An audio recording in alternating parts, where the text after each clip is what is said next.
Bom dia, crianças, ou melhor, boa tarde, ou boa noite, não sei que hora que você está vendo esse vídeo, mas é, hoje nós vamos tratar um pouquinho do capítulo 9 sobre a sociologia brasileira, tá? A sociologia brasileira ela é de fundamental importância porque ela nos fala dos dias de hoje, quando eu estou estudando alguma coisa sobre esse assunto, eu estou estudando em função de alguma coisa. Para que eu estudo isso? Para entender o meu hoje, para entender o que acontece à minha volta hoje. Por que o meu país é desse jeito? Porque o meu país não é de outro jeito? Porque as pessoas falam e fazem determinadas coisas que não acontecem em outros países, tá bom? Então, a sociologia, ela teve um viés estrangeiro, tá? Ela sempre comparou o Brasil a partir do olhar do estrangeiro.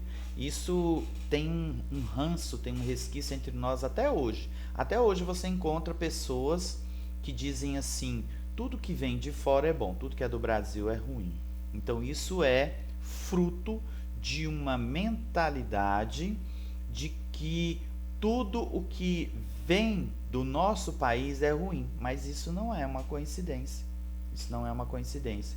Isso foi uma mentalidade cultivada e plantada aqui durante muito tempo, tá bom? Então, a partir dos anos 30, principalmente dos anos 30, 1930 em diante, nós começamos a ter sociólogos brasileiros que passaram a analisar o Brasil de acordo com o olhar do brasileiro.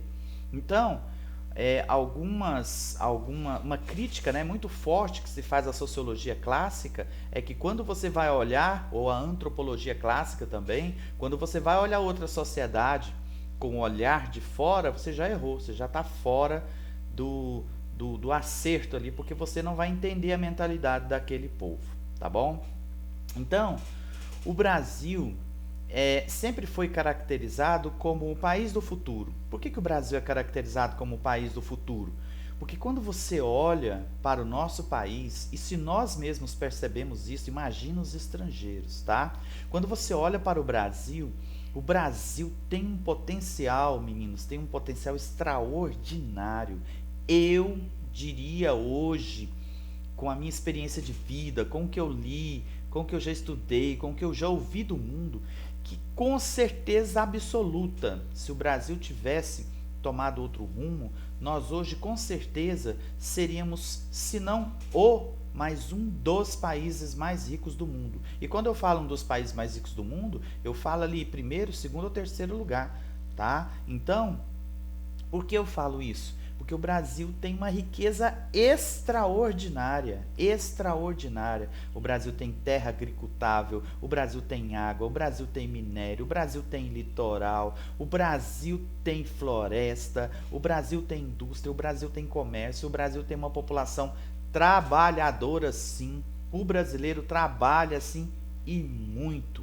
É uma falácia, é uma mentira quando as pessoas dizem que o brasileiro não é trabalhador enquanto povo, tá? Então, o Brasil é sempre o país do futuro, sempre o país do futuro, sempre o país do futuro. Só tem um problema. Tem pelo menos 90 anos, pelo menos 90 anos, no mínimo 90, que nós começamos a detectar que o Brasil é o país do futuro, é o país do futuro, é o país do futuro, mas só tem um problema, esse futuro não chega nunca. Nunca chega. O futuro já chegou para diversos países ao redor do mundo que enriqueceram nos últimos anos. Vou dar exemplos fora de Europa e Estados Unidos, tá? Coreia do Sul, o próprio Japão, a China, outros países que cresceram, que se desenvolveram e tem um traço comum entre eles, que nós vamos falar aqui no final, tá bom? Então, o primeiro sociólogo a analisar o Brasil, clássico, Gilberto Freire, Casa Grande e Senzala, principal livro dele, já citei para vocês. Então, ele vai dizer o seguinte: a miscigenação é o ponto central da cultura brasileira. O que é miscigenação? A mistura de raças. Então, o Gilberto Freire propôs a troca do racismo pela criação de um novo conceito de cultura. Então, para ele, o Brasil seria uma nova cultura tropical. Povos misturados agora se tornam um novo povo. Então, ele tinha uma visão positiva sobre o desenvolvimento do Brasil. Beleza, vamos guardar isso daí na caixinha, tá bom? Mas aí vieram outros sociólogos e começaram a questionar o que estava acontecendo no Brasil. Então nós vamos citar aqui os 3 mais importantes desse período, lá do início dos anos 30 para cá, tá? Que foi o próprio Gilberto Freire, sob a influência do sociólogo Franz Boas, o Caio Prado Júnior, sob a influência principalmente de Karl Marx, e o Sérgio Buarque de Holanda, sob a influência de Max Weber, tá bom? Então, o Sérgio Buarque de Holanda, pai do Chico Buarque, o cantor, tá bom? Ele escreveu o livro Raízes do Brasil. O que ele vai dizer nesse livro? O Brasil é um país que foi construído sobre a liberdade pessoal, o império das leis, mas nós precisamos implantar ainda o comércio livre do Estado. Então ele era um liberal, tá bom? Ele era um liberal, então tendência oposta ao marxismo, para você entender por onde nós estamos caminhando. Mas ele dizia que para o Brasil prosperar, tá? Para que o Brasil prosperasse, era necessário mudar as nossas raízes. Porque o que acontecia? As oligarquias rurais, elas não se desfizeram com o fim da escravidão. O que aconteceu? A escravidão acabou e os grandes donos de terra, que tinham grandes porções de terra, continuaram com seus poderes político e econômico. Então, essas oligarquias rurais, elas continuaram exercendo a sua influência. Então, a partir disso daí, Sérgio Buarque vai definir o brasileiro como um tipo conservador e moderno ao mesmo tempo. Então nós queríamos nos modernizar, nós queríamos crescer, nós queríamos melhorar, mas ao mesmo tempo eu não quero mudar nada em relação às relações sociais que nós estabelecemos durante a escravidão, durante o período do Brasil colônia. Então, o Sérgio Buarque de Holanda vai criar a figura do homem cordial. O homem cordial é o quê? É o brasileiro bonzinho que ele recebe todo mundo bem, ele é muito bonzinho, ele é muito legal, mas ele não quer mudar nada em relação às condições sociais nas quais o Brasil foi construído. E que condições sociais eram essas? Uma confusão tremenda entre o que é público e o que é privado.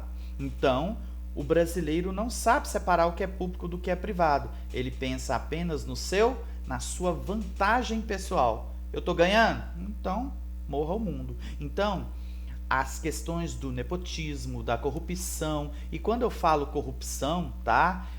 Não pense só em político, tá? Para que a corrupção ocorra, é preciso 3 atores, pelo menos 3 atores. É preciso um político, é preciso um juiz, porque geralmente a coisa chega na mão de um juiz, e é preciso alguém do povo, e é preciso um grande empresário, é preciso alguém que não faz parte do Estado. Essas 3 conjunturas, elas formam o conceito do que nós chamamos de corrupção, de roubo do dinheiro público, tá bom? Então essa é a análise do Sérgio Buarque de Holanda. O Brasil não abandonou as estruturas sociais injustas que vieram junto com a nova república, que vieram junto com a abolição dos escravos, tá bom? A abolição da escravatura. Temos também o Caio Prado Júnior, mais de influência marxista, tá? O Caio Prado Júnior, ele vai dizer o quê? O país se estruturou, o nosso país ele se estruturou de fora para dentro. O que ele quer dizer com isso? O Brasil ele foi formado a partir dos desejos e das influências dos outros países, principalmente os europeus. Então, até o período em que o Caio Prado Júnior estudou, a influência total sobre o Brasil era a Europa. Então, o que era o Brasil para os europeus? O Brasil era um pedaço de terra onde eles vinham aqui pegar coisas pegar mercadorias, para não dizer outra palavra. A outra palavra é roubar. Eles vinham aqui roubar as matérias-primas das quais eles necessitavam. Então, a colonização do Brasil integrou a expansão marítima e comercial dos europeus. Então, os europeus sempre se interessaram muito pelo Brasil por causa dessa riqueza extraordinária que é encontrada no nosso país ainda hoje, tá bom? Mas naquele período mais ainda. Então, quais eram esses produtos? No início foi o açúcar e o tabaco, lá no período do Brasil Colônia. Depois foi ouro e diamantes, tá? Depois disso foi o algodão e o café. Então, quem que mandava no país, quem controlava o país? Era o grande latifundiário, era o trabalho escravo que comandava as relações sociais do nosso país. Então, isso foi no século XVI, foi no século XVII, foi no século XVIII e início do XIX. Olha para vocês verem que barbaridade. Então, esse autor, o Caio Prado Júnior, ele fez um grande resumo das relações sociais do nosso país até o século XIX. Traços do que ele afirmou, nós podemos encontrar ainda hoje. Então, o que ele diz? Até hoje você encontra trabalho escravo no Brasil. Não é preciso ir muito longe, não. Você já viu em algum outro lugar do Brasil ou em algum outro lugar do mundo onde um trabalhador ele dorme no trabalho? É o caso da empregada doméstica. No Brasil, você tinha, ainda tem, né, a instituição empregada doméstica, que há poucos anos ganharam direitos trabalhistas, porque elas não tinham, e elas eram obrigadas a trabalhar sábado, domingo, feriado, ficava por conta do patrão. Não recebia hora extra, não recebia adicional, não recebia nada, recebia um salário mínimo. Isso daí se chama trabalho escravo.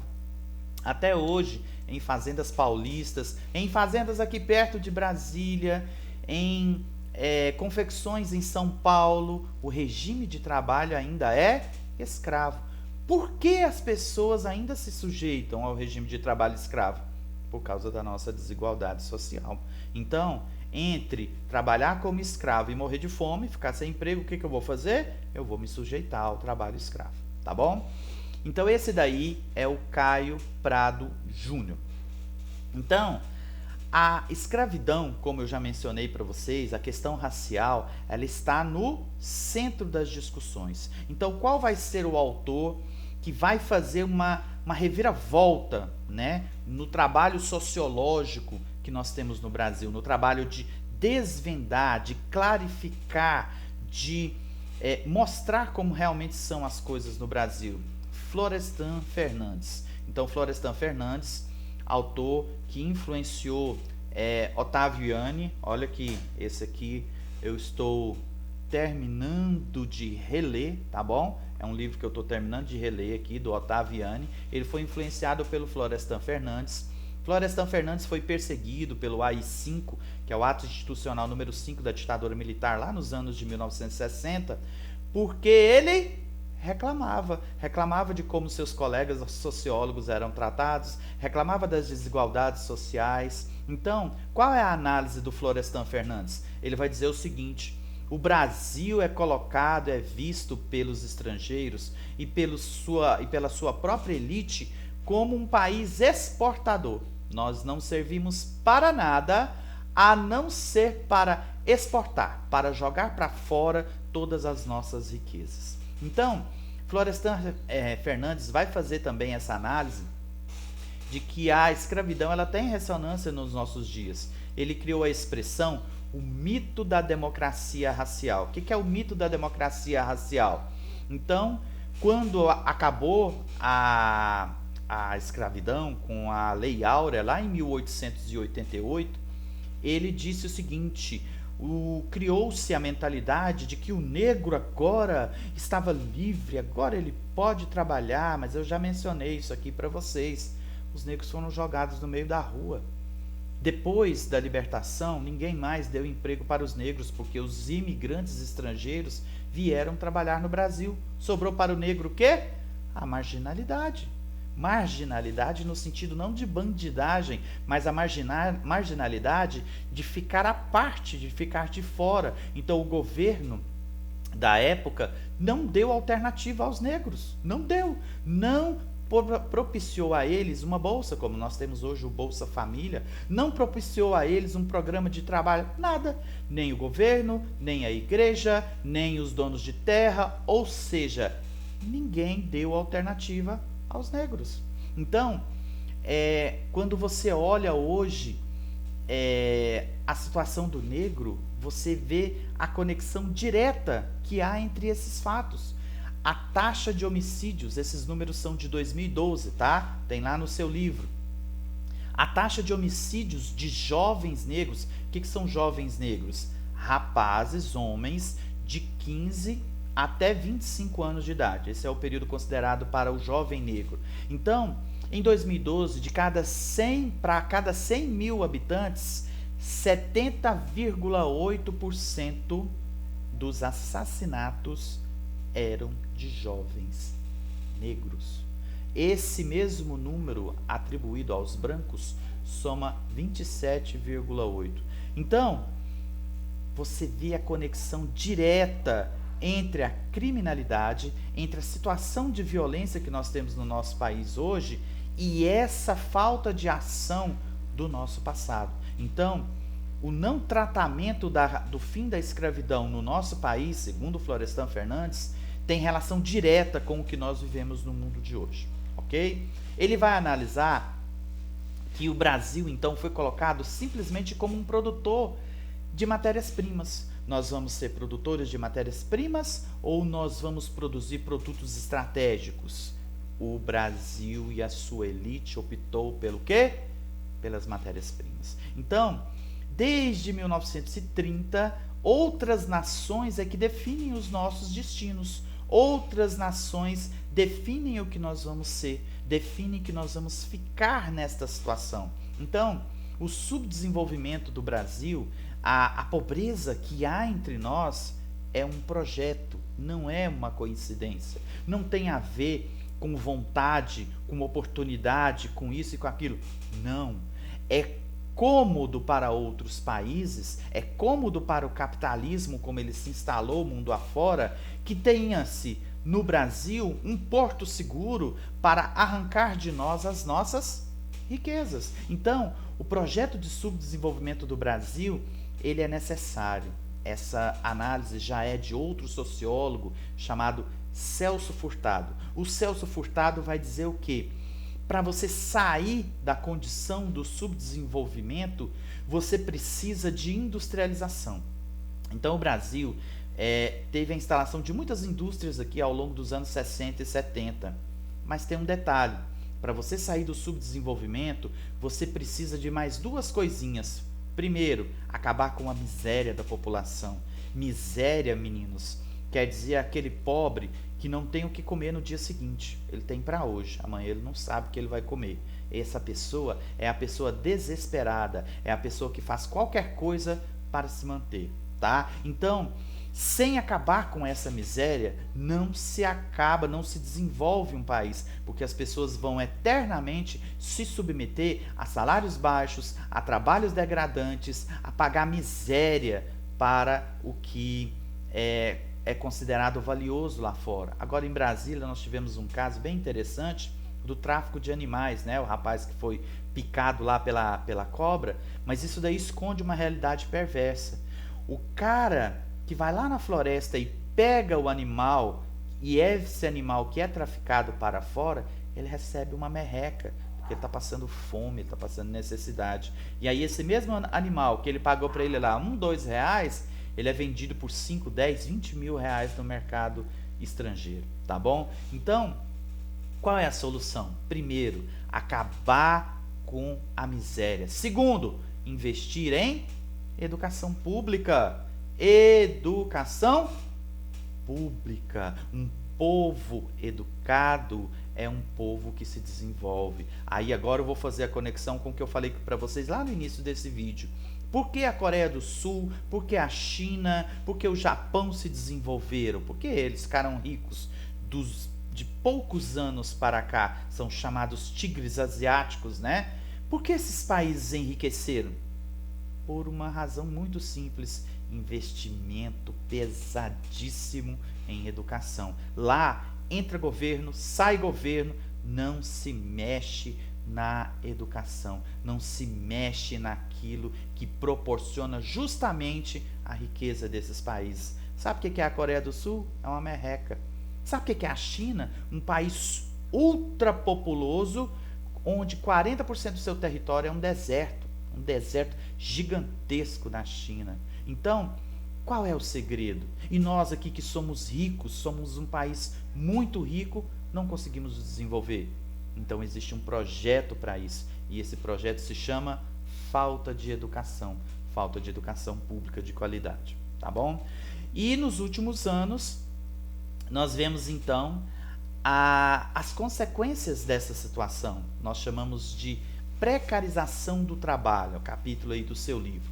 Então, nos últimos anos, de 1990 até 2002, nos governos Collor e FHC, e olha que o FHC é um sociólogo importante, que teve boas ideias para o nosso país, mas quando ele chegou no governo, ele mudou de ideia, tá bom? Tanto que ele mandou todo mundo esquecer o que ele escreveu, mas a gente não esquece não, tá?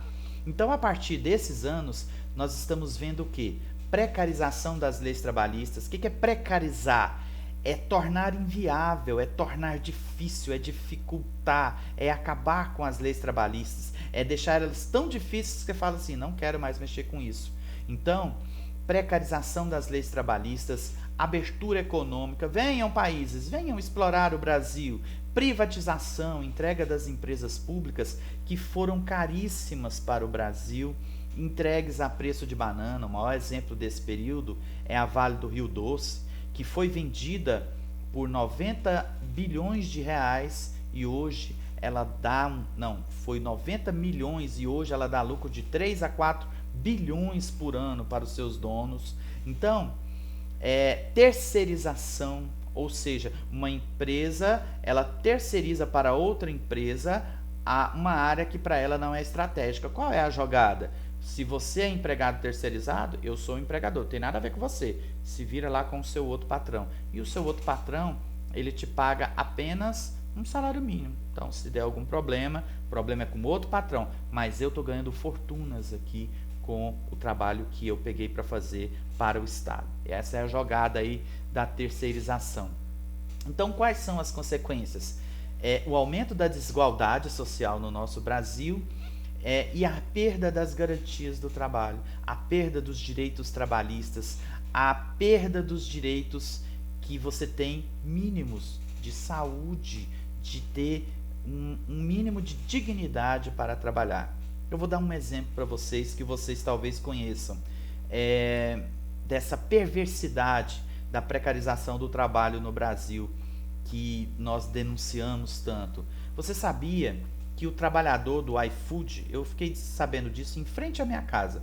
Um dia eu estava em frente à minha casa conversando com a minha esposa e passou um motoqueiro. Falou, olha, eu estou vendendo aqui 3 pizzas por 10 reais. Eu falei, por quê? Falou, não, porque quando o cliente cancela o pedido, quem paga o pedido é o motoqueiro. A empresa não perde, o cliente não perde, mas o motoqueiro é obrigado a pagar. Então vocês vejam que eles já ganham pouco e além disso ainda tem que repor as perdas que deveriam ser da empresa, tá bom? Isso é só um exemplo. Outros exemplos a gente está vendo demais aí na mídia, aquele sujeito que humilhou o entregador também lá em São Paulo, que é fruto dessa mentalidade escravista de que eu sou melhor do que você, eu sou de uma classe superior a você. Aquela mulher no Rio de Janeiro falou, cidadão não, engenheiro, melhor do que você. Não tem ninguém melhor do que ninguém, porque tem uma ideologia perversa que se preserva ainda até hoje, oriunda do tempo dos escravos. Tá bom, meninos? Então, por hoje é isso daí. Um abraço, utilize esse vídeo para responder ao formulário que eu vou postar para vocês, tá bom?